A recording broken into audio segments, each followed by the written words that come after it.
नमस्कार मित्रांनो, आज अशा जागेवर आलो आहे की आपण 2-2, 3-3 महिने मित्रांसोबत प्लॅन करतो, पण तेही प्लॅन फिसकटतात, आपले कॅन्सल होतात. तर हो, तुम्ही थंबनेल तर बघितलंच असेल. आपण गोवा ट्रिपसाठी आलेलो आहेत. तर ठाणेपासून आम्ही निघालेलो आहे. ठाणे टू गोवामध्ये एक छोटीशी ट्रिप केली, त्याचा पण ब्लॉग तुम्ही मागे जाऊन बघू शकता, मालवण ट्रिप. तर आता आपण गोव्याला पोहोचलेलो आहेत. जनशताब्दी एक्सप्रेस सगळ्यात इझी त्याच ट्रेनने आम्ही ट्रॅव्हल केलं आहे. सकाळी 5, 5:30, 6ला तुम्ही ट्रेनमध्ये बसला मुंबई ठाणेवरून, तर तुम्हाला 1:30-2 वाजेपर्यंत गोवा थिविंग स्टेशनपर्यंत पोहोचून टाकते. तर आपण तिकडून थिविंग स्टेशनपासून पण आपण काय केलं आहे, आधीच ऑनलाईन आपण थिविंग स्टेशनच्या इथून बाईक रेंट केली आहे. म्हणजे तिकडून ट्रॅव्हल करायला तुम्हाला कोणत्याही बीचवर जायचं तर इझी जातं. तर तिथून बाईक रेंट केली आणि आपण कलंगूट बीचला आपण स्टे केलेला आहे. जर थिविंग पोहोचल्यानंतर तुम्हाला कार पण रेंट करायची असेल तर पण तुम्हाला ऑनलाईन दिसेल. थिविंग स्टेशन तुम्ही सर्च करा गुगलवर, कार पण रेंट करू शकता. का तुम्हाला सांगतो, कारण थिविंग स्टेशनपासून कलंगूट बीचला पोहोचेपर्यंत तुम्हाला चार्जेस खूप जास्त जातात. म्हणजे 700-800 रुपये कॅबवाला घेतो. मोठी फॅमिली असेल तर अजून खर्च होईल. त्यापेक्षा असं पण आपल्याला कार किंवा बाईक रेंट करायचीच आहे तर स्टेशनपासूनच रेंट करा. म्हणजे जाताना पण इझी जाईल आणि रिटर्न येताना पण आपण स्टेशनच्या जवळ कार किंवा बाईक असू दे, रिटर्न देऊन आपल्याला स्टेशन टू सिटीमधलं ट्रॅव्हल आपलं इझी जाईल आणि पैसे पण वाचतील. कलंगूट बीचला स्टे करायचं कारण मार्केट एरिया आहे. तिकडे तुम्ही इव्हनिंगला, म्हणजे आपण दिवसभर फिरून इव्हनिंगला घरी गेलं तरी मार्केट एरिया आहे. सगळ्या ॲक्टिव्हिटी असतात, DJ पार्टी नाईट्स वगैरे सगळे असतात. तर इव्हनिंगला जर काय करायचं असेल तर घराच्या खाली उतरून मग करू शकतो, कंटाळणार नाही आपण. तर आपण बीच पीसफुल जे लोकेशन आहेत चांगले, तिथे थोडं गजबजलेलं आहे कलंगूट बागा बीच एरिया. तर आपण थोडं बाकीचे बीच पण एक्सप्लोर करणार आहे. तर आज आपण आलो आहे आरंबोल बीच जवळ आहे. एक कलंगूटपासून 23 ते 25 किलोमीटर लांब आहे. तर सगळ्यात तिकडे पोहोचलेलो आहे आपण. खूप जबरदस्त बीच आहे. या बाजूला माझ्या मागेच तुम्ही बघू शकता, बीच दिसत पण असेल कदाचित तुम्हाला. तर हा खूप चांगला बीच आहे. आपण हा एक्सप्लोर करूया आज. चला.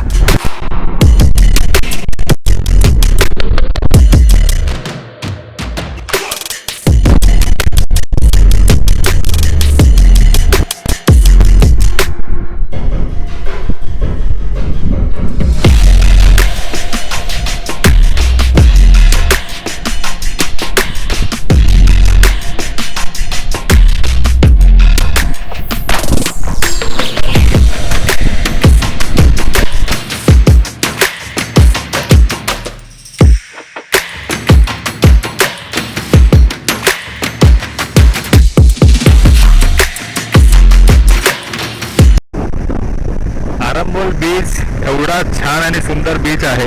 एवढी शांतता आहे इकडे, तुम्ही बघू शकता. लेस क्राउडेड बीच आहे. मस्त शांत समुद्र किनारा आहे. आता लोक सगळे या बाजूला सगळे डायव्हर्ट होतात या सगळ्या बीचकडे, कारण कलंगूट बागा बीच सगळे नॉर्मल सगळ्यांना माहिती आहे आणि पूर्ण भारतातून इथे लोक येतात. गोवाची मार्केटिंग थोडी एवढी स्ट्रॉंग आहे, सगळे भारतातून लोक येतात. मालवण साईडला आपली थोडा लेस क्राऊड आहे, तिकडे शांतता खूप आहे. आम्ही तिकडे ट्रिप करून आलो, तिकडे पण छान वाटलं. तर आता हे सगळे बीच आहेत या बाजूला, सगळे बाहेरून पण आउट ऑफ इंडिया पण जेवढी लोक येतात ते या बाजूला डायव्हर्ट होतात. भरपूर इतके वगैरे लोक इकडे दिसायला भेटतात.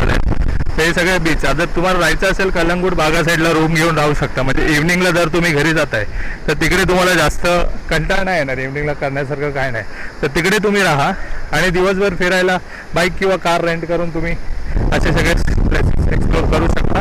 इव्हनिंगला तिकडे मजा करू शकता. DJ पार्टी नाईट्स वगैरे सगळं असतं. शॉपिंग वगैरे करायला भरपूर जागा आहे कलंगूट बागाजवळ. तर खूप छान बीच आहे.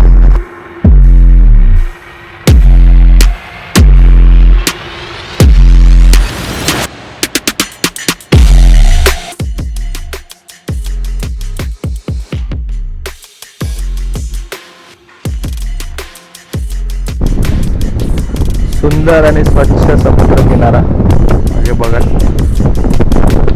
खूप शांत आणि खूप मजा येते. आम्ही थोडा वेळ थांबायचा विचार केला. असंच अजून एक आज जमलं तर बघू, अजून एक बीच एक्सप्लोर करू शांत. नंतर इव्हनिंगला तर आपला कलंगूट बागा तर आहेच जवळ. तुम्हाला पण मी सजेस्ट केलं आहे कसं काय प्लॅन करू शकता तुम्ही. याच्यानंतर जमलं तर आम्ही वाघातर बीच नाहीतर मग मोरजी बीच ट्राय करू. तर जमलं तर डिस्टन्स बघायला लागेल. ट्रॅव्हलिंगमध्ये पण जास्त वेळ जातो, जवळजवळ 20-25 किलोमीटर सगळे बीच जवळपास 10 ते 15. तर ह्याच्याजवळ मोरजी माय तो 10-15 किलोमीटर आहे. कलंगूट इकडून 20 ते 25 किलोमीटर आहे. तर डिस्टन्समध्ये पण थोडा टाईम जातो ट्रॅव्हलिंगमध्ये. ठीक, आपण प्रयत्न करू जेवढं होत असेल तेवढं एक्सप्लोर करायचं. तसं आम्ही 2 दिवस इकडे आहे. अजून 6 तारखेला आम्ही इथून निघणार आहे. ठीक आहे बघे. आता आरंबोल बीच कव्हर करून आम्ही इथून निघत आहोत. खूप चांगला एक्सपिरियन्स होता. निघतो आता, थोडा जेवायचा पण वेळ झालाय. बघूया मध्ये कुठे काय जेवायला वगैरे भेटते. चांगला असेल तर मी तुम्हाला पण नक्की दाखवेन. आणि अजून एक बीच कोणता कव्हर करता येईल किंवा काही चांगलं असेल तर तिकडे पण जाण्याचा प्रयत्न करू. एका दिवसात जेवढं फिरता येईल तेवढं आम्ही फिरायचा प्रयत्न करतोय. ठीक आहे, भेटू मग जेवल्यानंतर. किंवा जर चांगलं एखादं जेवण पण चांगलं असेल ते पण तुम्हाला दाखवेन. ठीक आहे.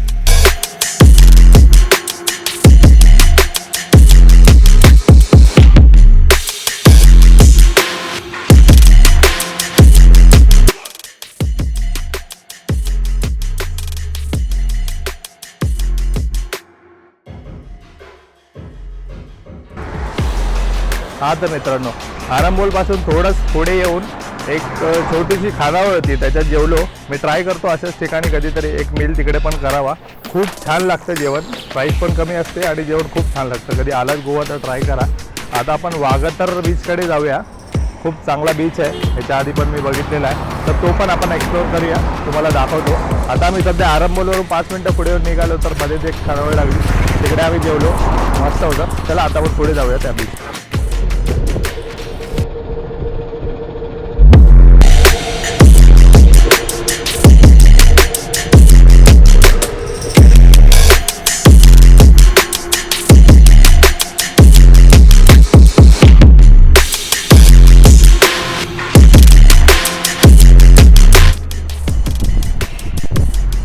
नमस्कार मित्रांनो, तर वाघातर बीचला आम्ही पोहोचलेलो आहेत. बीचला म्हणाल तर अजून एक स्पॉट आहे बीचच्या बाजूलाच, तिकडे आधी आलो, नंतर बीचवर जाऊ. तुम्हाला सीन दाखवतो तिकडून.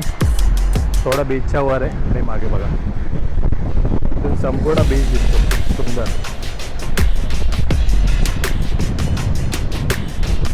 जबरदस्त असा व्ह्यू आहे इकडून.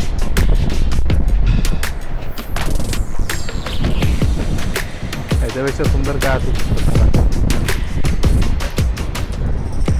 इकडे एक फोर्ट आहे वरच्या साईडला, सातपुडा फोर्ट म्हणून,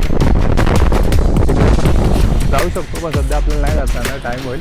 हा इकडे दिसतो तो फोर्ट आहे. आणि मागच्या साईडला पण इथं व्ह्यू खूप भारी आहे, मी तुम्हाला दाखवतो. पूर्ण समुद्र दिसतो, खूप छान व्ह्यू आहे.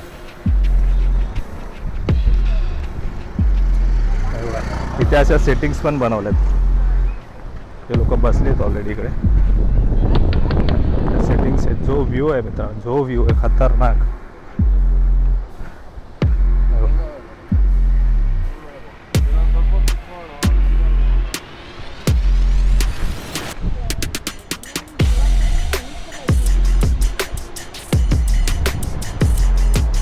असा व्ह्यू बघायचा तर गोव्यातच जावं लागेल, हे मात्र नक्की.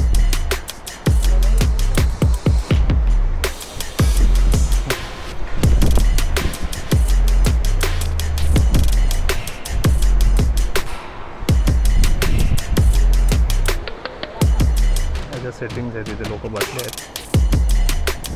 ह्या बाजूला पण बीचचा पाठ आहे इकडे पुढे.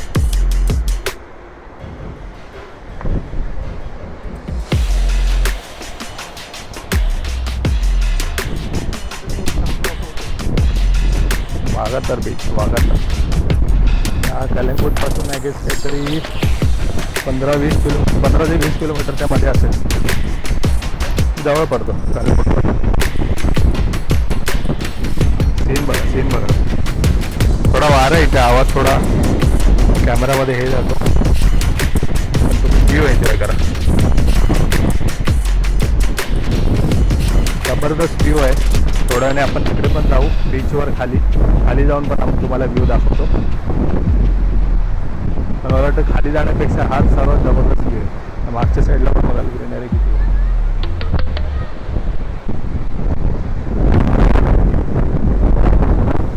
आता थोड्याने खाली जातो आणि भेटतो तुम्हाला. हा तर जस्ट तिथे मागे पार्किंग आहे, तिथे आपली बाईक पार्क करून आपण जस्ट वाघातर बीचला पोहोचलेलो आहे. वर त्या साईडलाच माझा बीच आहे, तुम्हाला दाखवतो व्ह्यू.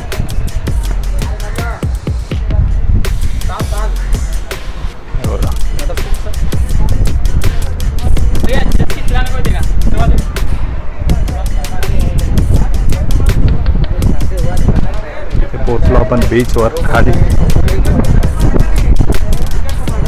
अगदी सुंदर बीच आहे, जबरदस्त बीच आहे. आपण स्वच्छ आणि सुंदर, आपण इथे पण जास्त क्राऊड नसतो, छान आहे. लास्ट टाइम पण मी गोवा आलेलो तेव्हा इव्हनिंगला चाललेलो इकडे, आणि कोइन्सिडेंस आज पण इव्हनिंगला झालो, म्हणजे तेव्हा पण याच टायमाला पोचलेलो आणि आता पण याच टायमाला पोचलो. बरोबर, कमी क्राऊड आहे, मस्त आहे, वातावरण पण चांगलं आहे.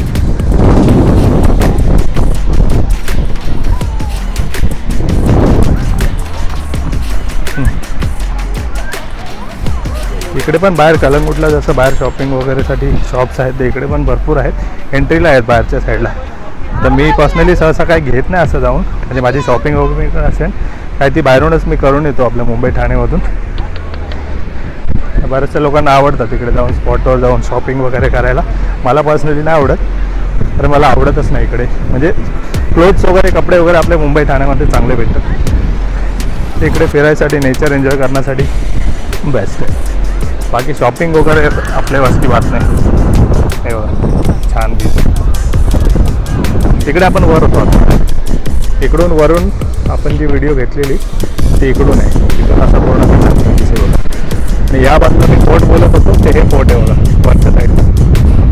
तिकडे जायची एंट्री पण जातं, तिकडे जाऊ शकतात, वरून पण व्ह्यू चांगला आहे. पण आपण आता सध्या नाही जाणार, त्याला तेवढा टाईम नाही आहे आपल्याकडे. तर इव्हनिंगला सनसेट एन्जॉय करू, इकडेच वेळ घालू आणि मग नंतर आपण परत निघू. संध्याकाळी इव्हनिंगला तुम्हाला कलंगूट मार्केट दाखवेन थोडंफार जर गेलोच तर, आणि बागा बीचवर पण गेलो तर जाऊ. बघूया कुठपर्यंत पोचता येते. वेळ थोडा टाईम सांभाळून सगळीकडे ट्रॅव्हल करावं लागतं आहे. ठीक आहे, थोडा वेळ ते स्पेंड करू आणि मग पुढे जाऊ.